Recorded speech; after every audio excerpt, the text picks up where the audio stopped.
art should be part of people's daily experience.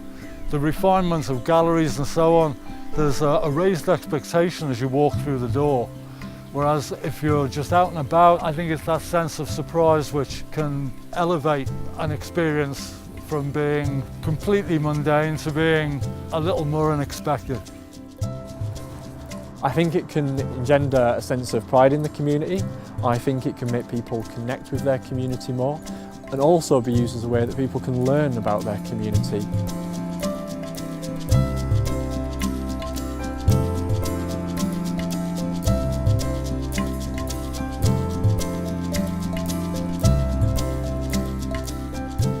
We've recently commissioned Joseph Hillier to create a trail around Spalding, and Joseph is an up-and-coming artist who harnesses new technology. So his approach was to scan people and then to digitally print them in wax to create a series of stunning small-scale three-dimensional plaques that will be sited around the town. I thought it would be really nice. I was using all this new technology to do 3D scanning, and I was thinking it would be really nice to make a kind of group portrait of the town. I'll show you what I've got so far. So this is a new kind of photograph that is a three-dimensional photograph. I see, yes. And I can use this to make my sculpture. I had Peter and Vivian Hyam, who are an elderly couple from Cobbett, who were the postmaster and postmistress there. And it turned out that their wedding photographs had got mixed up with another couple from when they were married. So we sort of reenacted their wedding photograph on two seats, and they just sort of clasped hands, and we took this very beautiful portrait of them. It was nothing like we expected. Well, we didn't really know. We just didn't know what I thought. Well, scan, how do they scan? You know, but it's interesting. Public art takes lots and lots of forms. What we're trying to do is create site-specific commissions so that artists respond to them with an understanding that their purpose is to enhance the place. We have about 45,000 visitors a year at Frampton Marsh, and we wanted to try something different and see if we could enhance people's experience and enjoyment of coming to a wonderful place like this and give them just something that little bit different.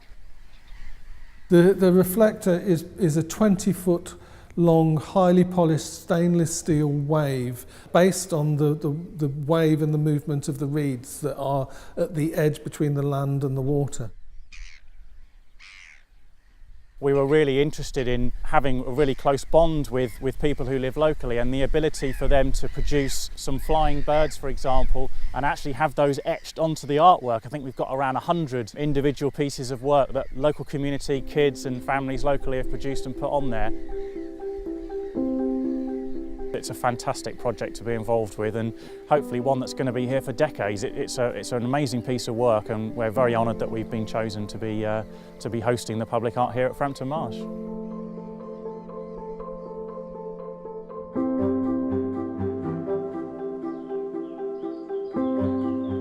The whole Beach Twin Chapels project was the result of a local community group wanting to regenerate these buildings. They'd been left and they were decaying for some time, and the actual four windows were boarded up and they'd not been seen for years. And so the community wanted to use the arts, Food Transported, as a means of reinterpreting these spaces and getting the local community engaged once again with these buildings. So we worked with the schools in the community. We asked them to come up with designs that reflected their passions and interests, and also we held a one-off workshop in the chapels themselves where people could come, have a look at the chapels, but also take a light box and make their own designs, have a go themselves and get involved.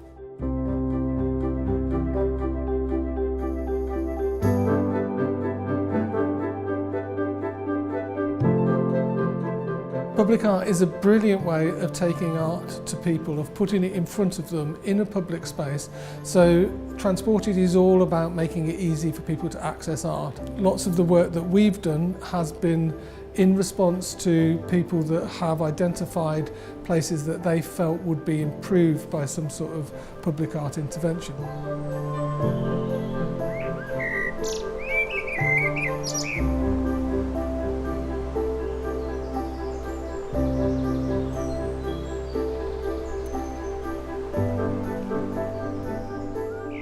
It's such a surprise to see something in this sort of context. It makes you stop. When you're walking your dog or walking to be fitter, you're in reflective mode. You're not dashing through a town centre, so there's more chance just to stop and reflect.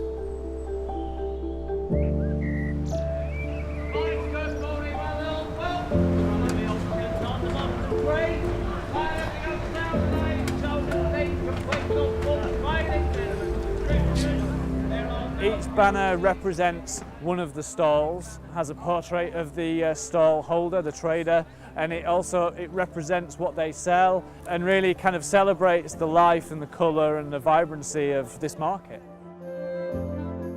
As an habitué of Boston Market, and in particular Market Green, I am actually delighted to see this display because I do think it enhances the market. The artwork is absolutely fabulous. Brings a bit of colour to the market.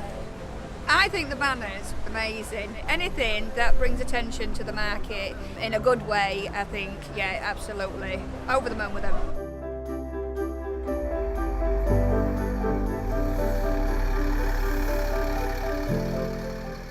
We really thought some artworks which involve local people will add some interest and make the place look more attractive between Boston Railway Station and the footbridge near the stump. It's a lot more beautiful area to go and see. You used to just walk through it in the old days, but now people are stopping, taking the area in. It's a lot more beautiful environment. If you can improve the area to make it environmental or more aesthetically pleasing, you do not get the antisocial behaviour. People take pride in the area and people look after the area.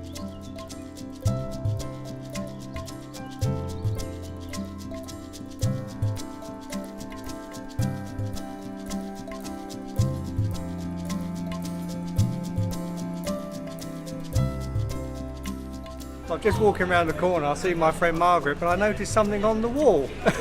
And I thought, well, I don't think I've ever seen that before.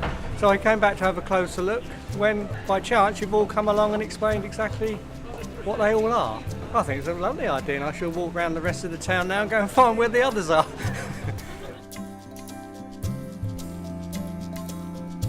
My aim is that, when people see all 14 of these sculptures, they see a group which forms a sort of snapshot of this particular time in a market town in England.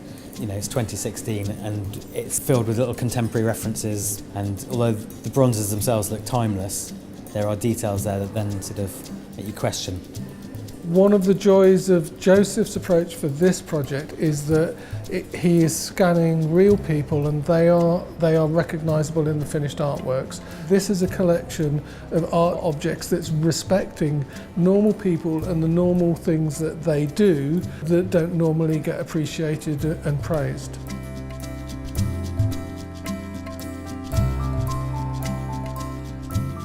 We've had opportunity to commission some experienced, innovative artists, and they've created a collection of artworks that is unique. I think we've got a body of work that will start to get identified as something that is worthwhile going out of your way. They are a reflection of what makes Boston and South Holland special. They're a reflection of the people and the heritage and history of this place. But then as a collection, they have the potential to be of interest and pull people from further afield.